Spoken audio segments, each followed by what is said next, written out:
সাব্বির বিশ্বকাপের জন্য Carlo Ancelotti final squad ঘোষণা করেছে।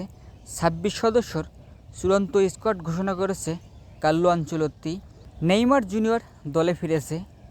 নেইমারকে নিয়ে শক্তিশালী একটি স্কোয়াড ঘোষণা করেছে কার্লো আনচেলত্তি। ব্রাজিল দলে কারা কারা ডাক পেয়েছে চলুন দেখে আসা যাক। গোলকিপার পজিশনে ডাক পেয়েছে আলিসন বেকার, এডারসন এবং এভারটন।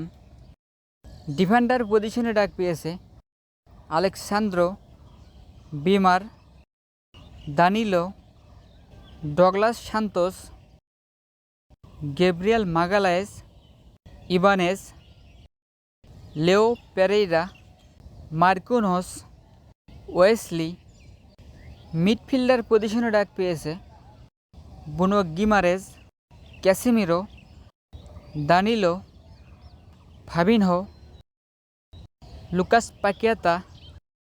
ফরওয়ার্ড লাইনে ডাক পেয়েছে Endrick, Gabriel Martinelli, Igor Thiago, Luis Henrique, Matheus Cunha, Neymar Junior, Raphinha, Rayan, Vinicius Junior.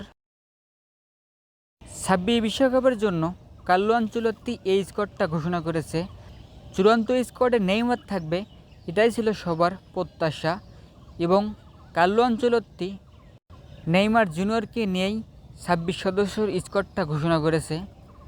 ২৬ বিশ্বকাপে ব্রাজিল ভালো কিছু করুক এই প্রত্যাশাই করি।